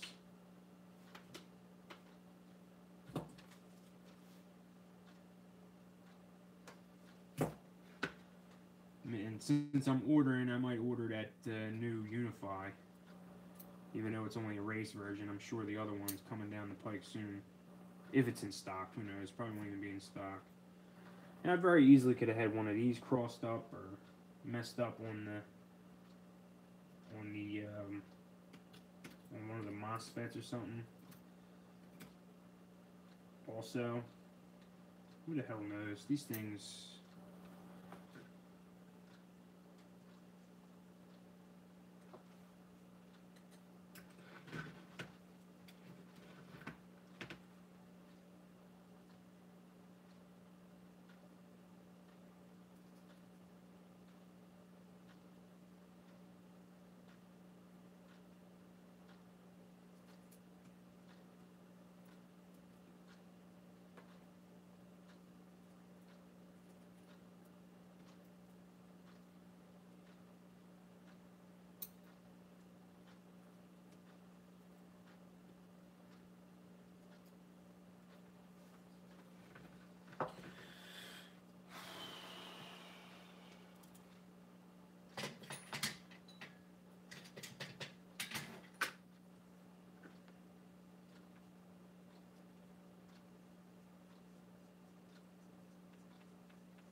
Damn, I am super pissed. Alright, so now I'm paying attention, I guess, a little more. I'll ask you guys, I know one of you's had the Chameleon. What's your favorite 5-inch setup right now that you have? Like, your favorite one to fly?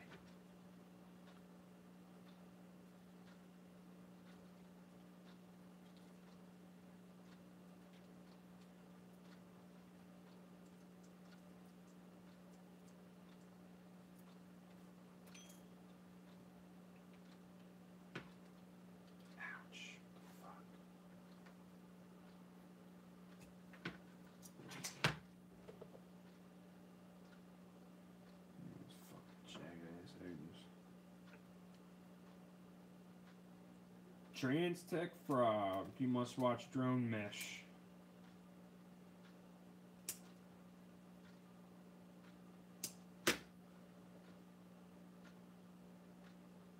All on one stack. Is that the Magnum? All on one stack.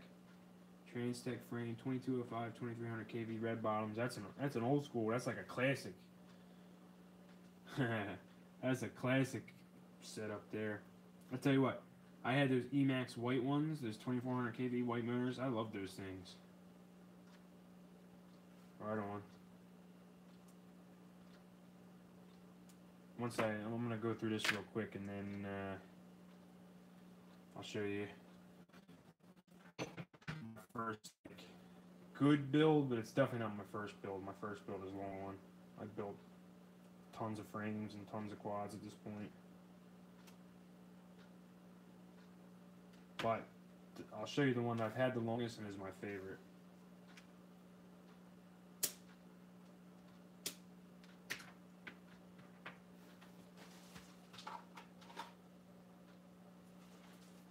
Guess we just throw this bitch out. I don't even fucking want it. Trash.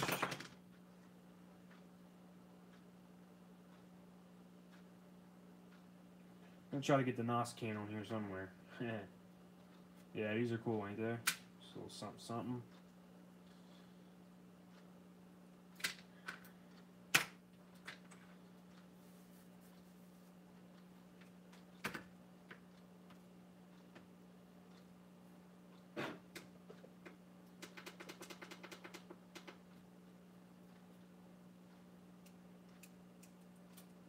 Yeah, so, you know, I'm Ishin VTXs, man. There's nothing wrong with them things.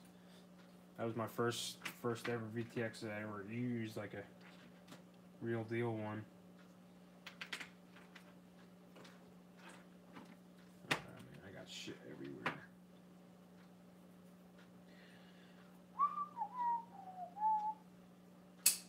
Trash. Damn, I really wanted to build this thing up tonight. Super pissed. Just look at that bad boy. I had this zip tie GoPro mount. I was gonna stick that on there. Just look at that bad mamma jamma. And that thing's sick. Super fast. I'm telling you, I had that floss, 199 grams, man. That thing was super fast. Insane fast. I like freestyles. Alright. Here is my first, like, higher end build that I did. Like, it wasn't my first build. It's probably like my third or fourth build. And this frame has been rebuilt a few times, but I'll say, like, this frame was my first quality frame. Before that, I had a ZMR 250. I had a Diatone GT 200. And then I had a iFlight frame that I started with, building and tinkering. And then I bought this frame. This is the Catalyst Machine Works Speed Addict 210, V2 210. You know, drop deck design, right? Like the Chameleon and all, like they were running. But I got this one because I liked how the antenna situation was. I liked being able, having the place for my antenna here on the top. And my other antennas, these are these, forever tubes. Got a Fox Ear Predator, which is like my ultimate favorite camera right now. The Predator is so good. With DYS XSDs, on the arms. With the hype trains over here. This has had like 4 or 5 different motors. With some cyclone props. This thing, insane. I got a Tramp VTX down in there. Phenomenal VTX for the price, and a Barwell F4 down in there. I run Sky Zones.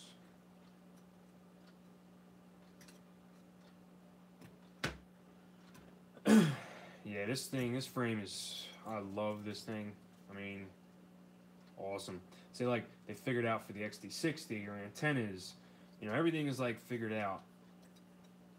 Unibody frame, and this thing is taking a whooping. Look at this thing. I mean, it is, like, dented up. you know, I beat the piss out of this thing. Yeah, I run Sky Zones, the V2s. Yeah, my rooster has a tramp too. Unfortunately, I got a broken foot, so most of my quad gear is upstairs right now. If you go back and watch some of my videos when I'm out, you can see me hobbling around. It's been really hard to fly, so I'm in my basement right now. This is where I build and shit, and you know, usually keep my gear. But the quads that I've been like in rotation right now, they're upstairs. But my rooster, my hyperlow, and my stingy are upstairs. So, but yeah, my rooster has a tramp. I got tramp to pretty much everything. Except for the stingy. The stingy has this like, it's a clone stingy frame. And it's built up with all crappy parts. It's just like my beater. This motor doesn't even feel good anymore. But this one, I haven't been flying this one because I don't have a GoPro mount for it. And every time I crash with a zip-tied GoPro mount, it breaks off. And I don't want to lose my GoPro because Session 5s are now like extinct. So there's that. And I just haven't really been flying this one that much. I think one of the motors is kind of bad. It's got kind of a dip to it. It needs to be kind of gone through. Nope. No 5 or 6 cell. I have not. And I'm going to tell you why. Like, I want to, you know, get some lower KV or whatever and try 5 cell and 6 cell. But I can't get over the battery prices. Like, I have a lot of money invested in batteries, and I'm not about, and you know, I got probably $200 or $300 invested in, you know, batteries for these 4-cell 1300s. I'm not about to drop another $200 or $300 on batteries to build up. You know, I got 20 batteries, and they're, you know, $30 at least. So it's gonna be a lot more money. I'm not about to change my whole thing for that. I don't think for freestyle that it's as crazy beneficial, but it is something I'd like to try. But it's like, if I buy a 6S and I really, really like it, then I'm going to want to just switch over, and I'm going to have like a lot of money. It's crazy.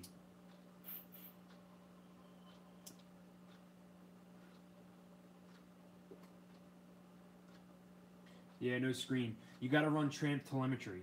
Got to run the telemetry. I don't even care about the screen or any of that crap anymore.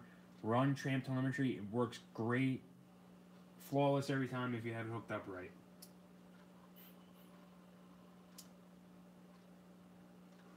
Yeah, it's true. I know. I know you can get them for, you know, remanufactured and refurbished, but I have the warranty on them. You know, I don't want to spend up, you know, $199. You go buy it, you get a brand new one, and they're going to get harder. They're going to get harder to find at a certain point.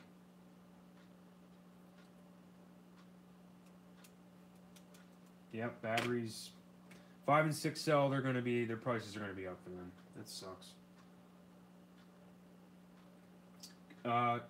Listen, dude, subscribe to my channel.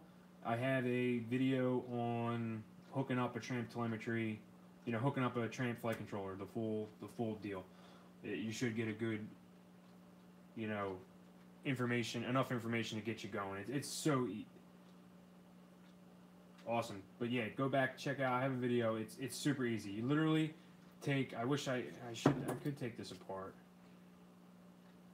But when you look at the wire breakout, it's the one that has a T. Like when you look at the wire breakout, it's the one that has a T on it. I think it's a green wire, and you need to put that, so that's telemetry, T for telemetry, and you need to run that to a TX, an open TX on your flight controller. Yeah, watch the video. It's not hard. Green wire to an open TX, so the telemetry wire to an open TX on your flight controller, and then in beta flight, you just go to that port, whatever you are, and on the end you select IRC tramp telemetry, and you're golden. It's so easy. But yeah, it'll change your life. You just go in, boop, boop, boop, right on your OSD. Easy, easy peasy.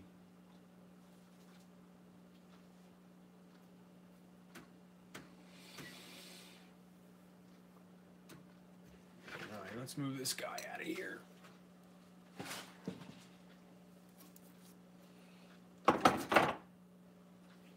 Like I said, it sucks. All my shit's upstairs. I could sit here and talk about my shit forever. Yep, you can change power and all that stuff on OSD. Actually, I can show you. I can show you that. That I can show you. That we can mess around with. I cannot believe that that doesn't work.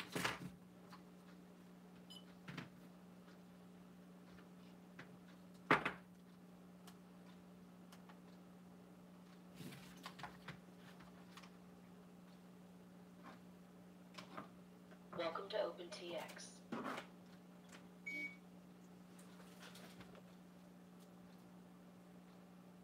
You're in California or Washington? I don't know which one. I know one of you is in Washington, one of you is in Cali.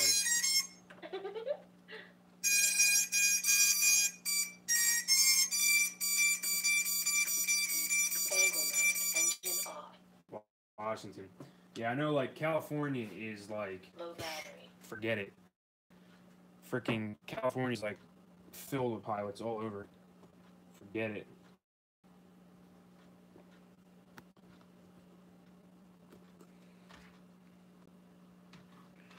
Alright. So, go into OSD. Menu. Alright, let me see here. Let me make sure you can see it. Oh.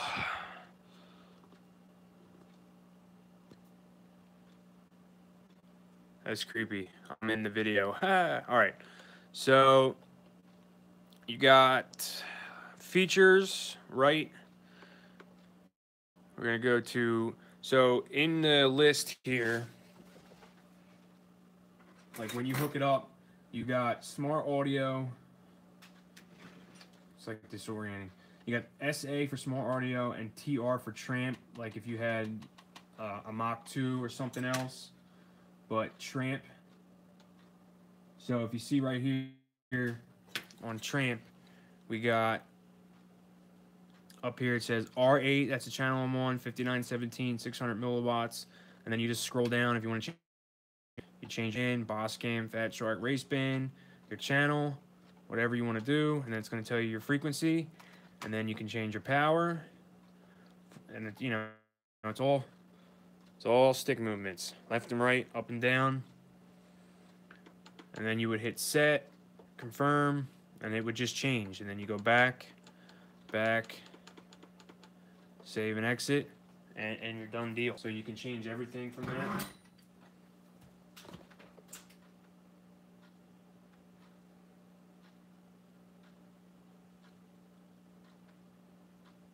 Yeah. Yeah, smart audio, same thing. This one just happens to have tramp on it. They work Telemetry loss. essentially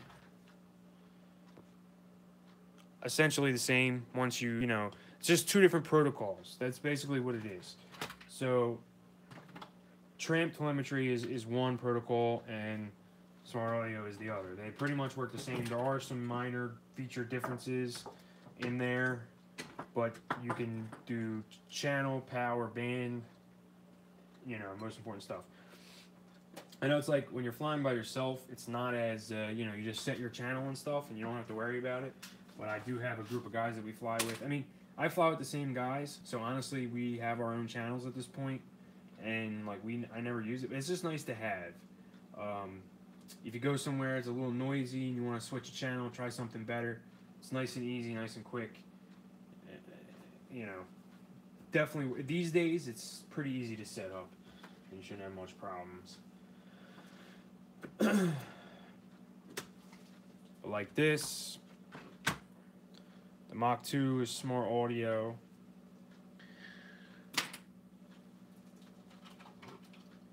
Here's a AKK X2. This one's smart audio. So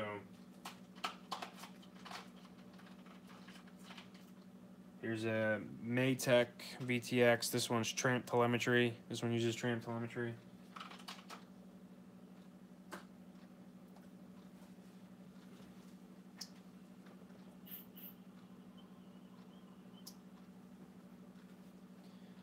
All right.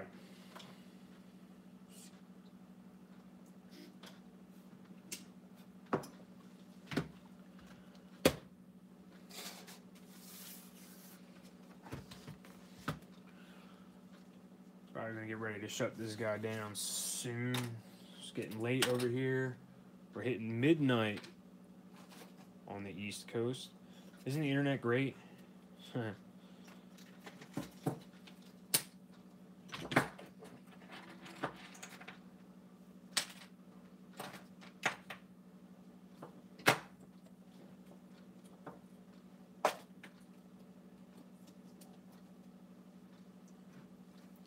Now, I thought I was gonna have a new flying quad tonight. Honestly, I couldn't tell you what the hell the problem was there.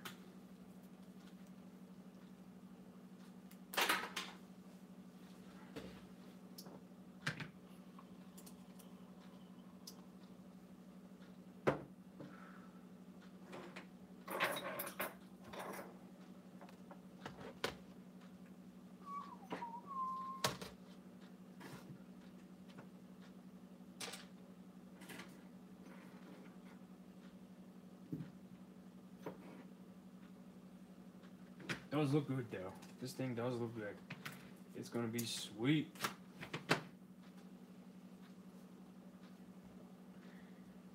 Especially for the price, $45 for this frame. Cannot beat that at all. But, all right, I'm gonna shut this stream down. I've been on here for like 2 hours as it is. Straighten up a little bit. All right. Used to that stuck with me pretty much the whole time. I appreciate it. It's always nice to have people here actually watching the nonsense that I'm doing. So stay tuned. I will have videos coming up.